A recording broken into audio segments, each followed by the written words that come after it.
Հայր մեր, որ երկնքում ես, սուրբ թող լինի քո անունը, քո արքայությունը թող գա,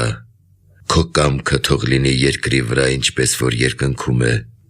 մեր հանապազորյա հացը տուր մեզ այսօր, և թող մեզ մեր պարտքերը, ինչպես և մենք ենք թողնում մեր պարտապաններին,